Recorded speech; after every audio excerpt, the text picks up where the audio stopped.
Hello friends, আশা করি তোমরা সবাই ভালো আছো। এর মধ্যে গত শনিবার বর আর ছেলেকে নিয়ে আবার একটু ঘুরতে চলে গেছিলাম ইকো পার্ক।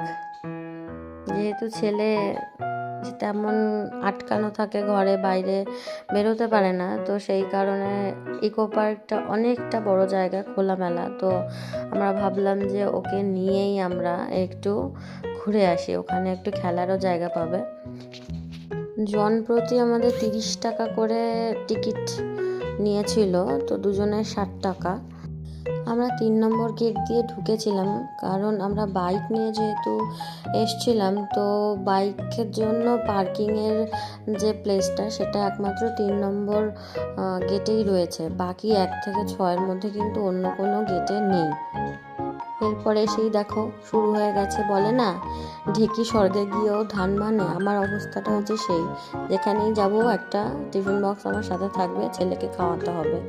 দুপুর হয়ে গেছিলো তখন প্রায় 2টো, তো ছেলের খাবার টাইম পেরিয়ে যাচ্ছিল আগে গিয়েই, তাই একটা ফাঁকা জায়গা দেখে বসে ছেলেকে খাওয়াতে শুরু করেছি। তারপরে খাওয়া হয়ে গিয়ে একটু খেলাধুলো করতে শুরু করলাম। দেখো হাঁটবে না, এমনই দুষ্টু, হাঁটতে পারে কিন্তু হাঁটবে না, ও হামাগুড়ি দিয়ে দৌড়াবে খালি। আমরা যে ইকো পার্কে গেছিলাম, এটা কিন্তু ইন্ডিয়ার সবথেকে বড় নেচার পার্ক। এত বড় পার্ক আর কোথাও নেই। প্রায় 480 একর জুড়ে এই পার্কটা তৈরি হয়েছে।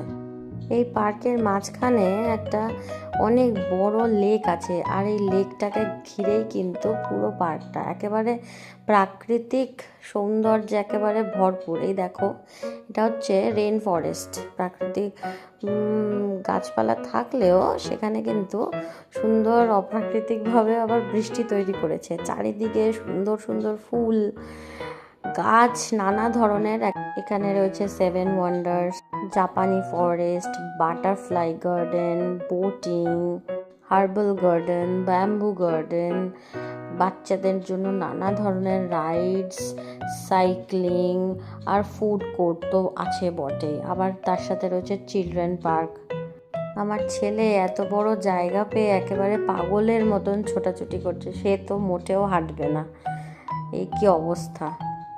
এরপরে আমাদের একটু খিদে পেয়ে গেছিলো, তো পার্কের ভেতর থেকেই আমরা খাবার অর্ডার করে খেয়ে নিলাম। রিজনেবল প্রাইস, তেমন বেশি দাম ছিল না।